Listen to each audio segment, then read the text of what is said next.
Hey guys, this is Jay Calder with JAYONBOXING, and we're going to be talking about the life and times of Adrien Broner, I suppose. But before we get into it, of course, please like, subscribe, and share. Definitely helps out the channel, and I greatly appreciate the support.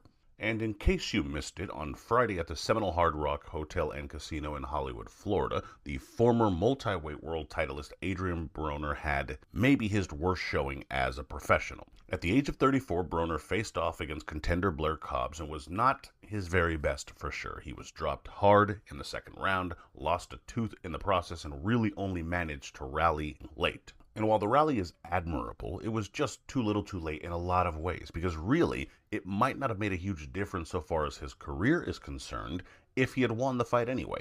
Just doesn't seem to have what he once had.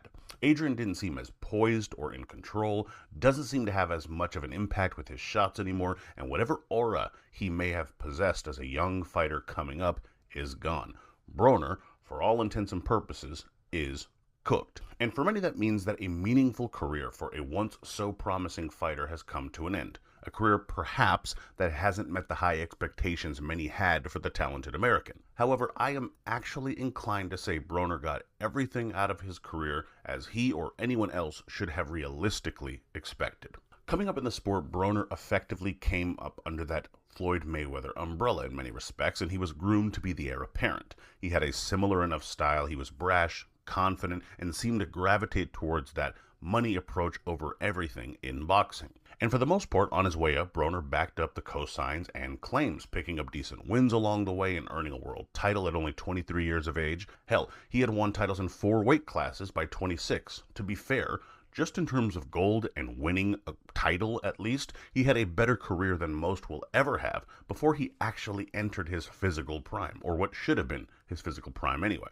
He was in a sense what Gervonta Davis is now for Floyd Mayweather before Tank came around. In a way, a little more impressive from an accomplishment standpoint, picking up belts and actually fighting other champions. And he seemed poised to become another pay-per-view star at a time when the sport was kind of nearly out of them, with Mayweather and Pacquiao kind of getting a bit older. Funny enough, at one point, Broner was making claims that he was going to be the first billionaire fighter, stating he would break pay-per-view records in the process. And because of his backing, his abilities, and fans gravitating to him, whether to cheer or to boo, it actually wasn't as crazy a claim as it sounds now in hindsight. However, even earlier in his career, if you were looking closely, you could see that certain issues might present a problem for those kinds of plans. For starters, yes, he won titles in numerous divisions, but that means he was moving up in weight really fast, between 4 different weight categories in 3 years, as a matter of fact. Now, yes, he was young, he might still be growing, but that can also be a sign of someone that might not like the hard work of making weight.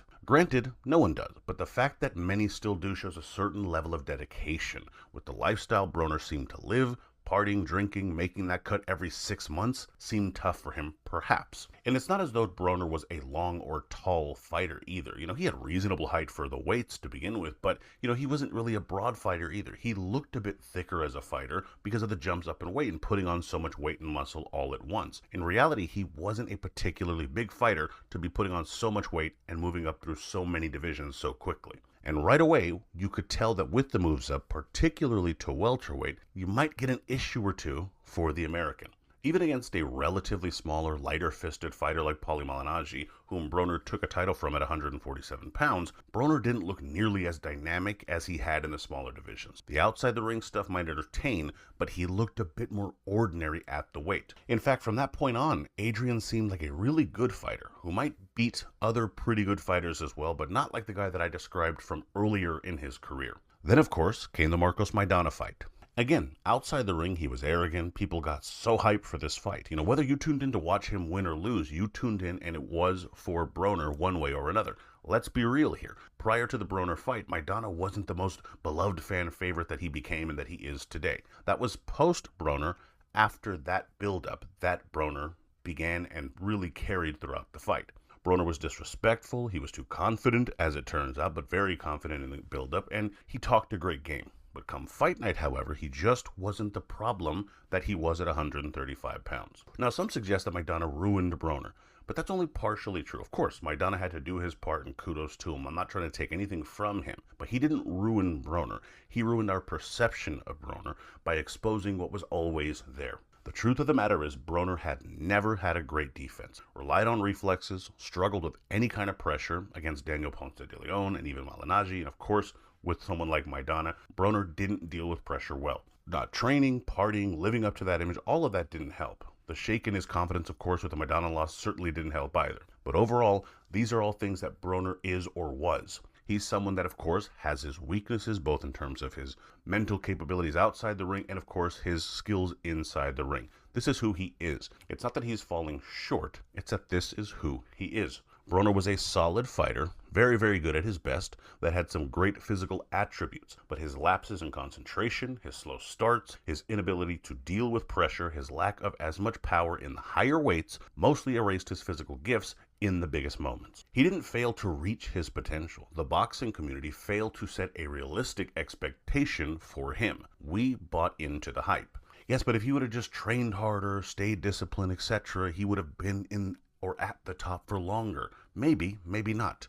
He is who he is. He couldn't stay at the lighter weights where he was more effective. He didn't commit outside the ring, and that's part of who you are as a fighter. And even still, with potential commitment, his limitations in style would still have been there.